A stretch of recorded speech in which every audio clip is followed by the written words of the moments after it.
Because no, you don't want to see your palm, okay, if the guy is forcing you to do it, but sometimes seeing your palm is vital, okay? You can use techniques where you do force that direction, okay? And it is a subtle difference between, is that side pressure? Well, yes, there is side pressure involved, but it's the supination that is really doing the work. And supination, muscularly, all makes sense. Your body's designed to supinate to some degree, okay?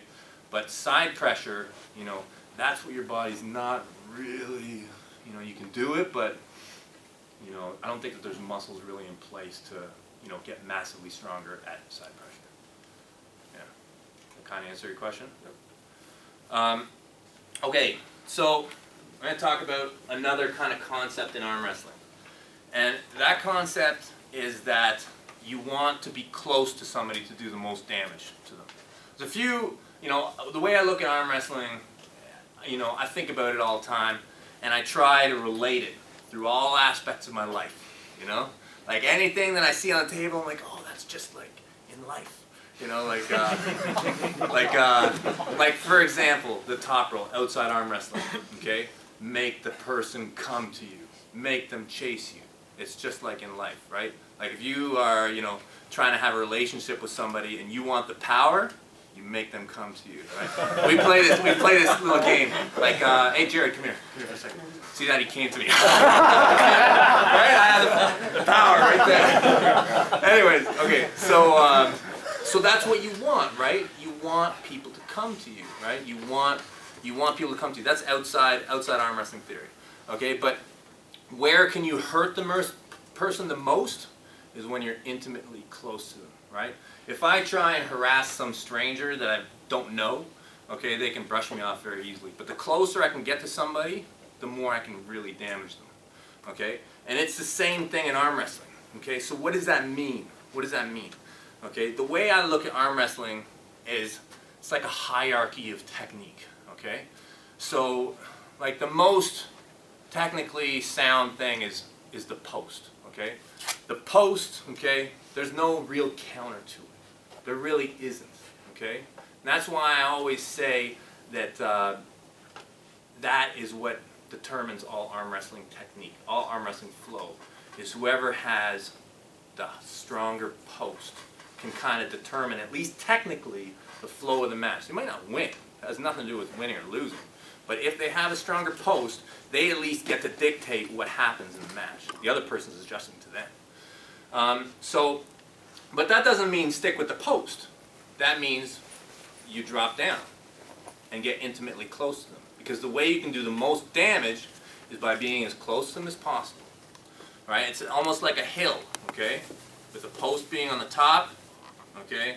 This is outside technique, okay? So it'd be like, you know, so post, you could have like the highest top roll you could imagine.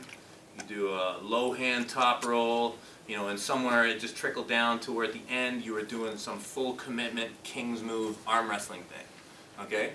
Inside arm wrestling, you'd have like a really high hook, like some real high up thing, you know, where you switch to like a dragging style hook, to where you were like pressing, to at the bottom, like at the full like outside region of arm wrestling, is you'd have like flop wrist press.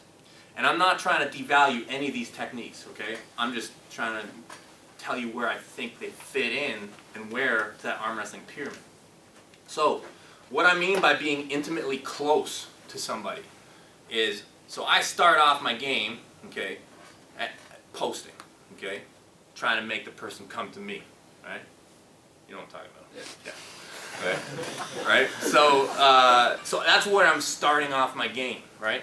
But then the guy realizes, okay, he says, all right, he's got too much hand for me, okay? If I stay up there with him, he's just going to beat me. I don't want to fight a losing battle, right? So he starts to switch his technique, okay? He starts to make adjustments, okay? And he's like, okay, I'm not going to be up there with him. I'm gonna press him, okay? I'm going to come in and I'm going to press him right off the bat. Because a press is a fabulous counter to a post, okay? Fabulous counter. If I'm like all up here and he decides he's going to just drill me into a press, if I stay thinking I'm just going to drive through him with my bicep, it's going to look something like boom, you know? I'm going to get flattened, right? So I have to become close to him. I have to use my technical superiority and drop my technique. So I'm just above him, okay? Now I can choose, I have choices, right? But the main choice you're going to do, like the first one, is just about angle, okay? Remember how I said that the post, this high up angle, is what everything flows off of, all right? And the reason why, I'll have Rory this time, okay? The reason why is it's this whole ridge, okay? This whole ridge, this whole finger line. There's two like kind of rising ridges that you know, talk about technique, okay? This one, this line, and this line, okay? And this one is, I'd say, almost more important once the person decides to hold on to you, okay? It's very, very important, okay? And what happens is you're switching from a high hand top roll to a low hand top roll, okay? And this is like the pivot point, okay? Rising, okay, all this is all rising strength, okay? And then the guy can switch and be like, no, I'm going to cut, right? And then he's going to come inside to his hand, right? Okay, and at the beginning, when we come up and we're deciding who the boss is, it's so much to do with these two ridges, okay? Right? When we're coming up, we're like, okay, all right, I want you to hold on to me, okay? I know you probably never would, but I want him to hold on to me a bit. So say he falls for it, okay? All right, go ahead and set up for a press, right?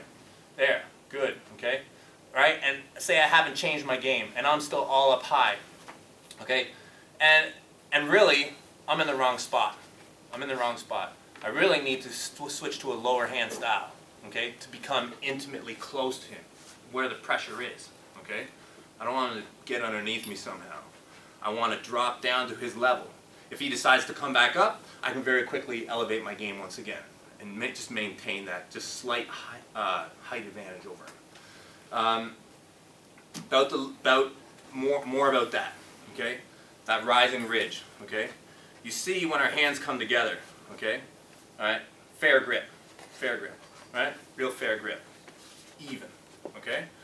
Now just open up again, okay? You see where this ridge intersects his hand, okay? That's a fair grip, okay? Now, nobody wants a fair grip, right? Does anybody here want a fair grip? Yeah, nobody wants that. That's garbage. Okay, so you're always trying to increase your leverage, right? So at the beginning, it's all about the top, right? It's all about making him hold on to you, get the top of your hand elevated, get these regrips with your fingers, right? Always be walking up, get your finger as high up as you can in their hand, okay?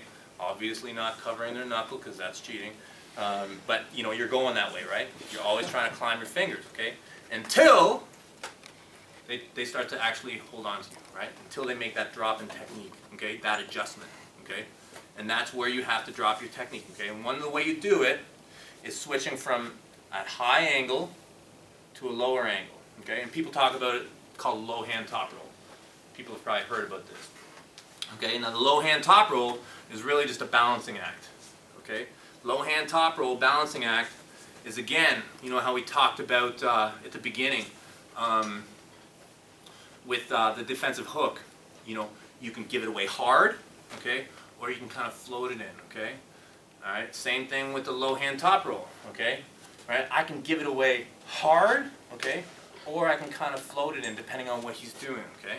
All right, the floating method always is going to require a little bit more technique and a little bit more experience, okay? Going hard, okay,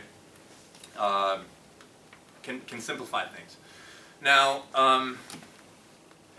it's about the intersection, right? It's about where this ridge intersects his hand now, okay? If I'm arm wrestling like this, okay, like I said, fair grip, okay? But when I'm pronating, when I'm trying to bend his wrist back, when I'm doing an outside technique trying to get into his fingers, okay, wrist bending back, okay, the best thing I can do, open up your hand, is have the best way to describe it, interaction point, right? Because this is interacting heavily with his wrist. My pronation is interacting very heavily with his wrist when I'm rolling and he's cupping, okay? The best thing I can do is have it higher up, right? If I could arm wrestle him like this, it would be fantastic, right? This would be exactly what I would want every time, okay? But obviously that's not going to be always attainable. But what is going to be attainable is to elevate it slightly, okay, in some capacity, okay? Now the reason you do a lower hand is because as soon as he starts to do an inside game, right, he's focusing on getting his cup in, right? And the process of getting his cup in, generally, okay, is a soft counter, okay? He generally is not fighting with all the fundamentals of arm wrestling. He's switching, he's giving up his rotation. That means I'm not feeling it all up here anymore. It's going to start to come down, okay? So I need to raise, with a higher priority, the bottom of my hand, okay? And that's when I talk about the dropping of technique, okay? Because, you know, higher technique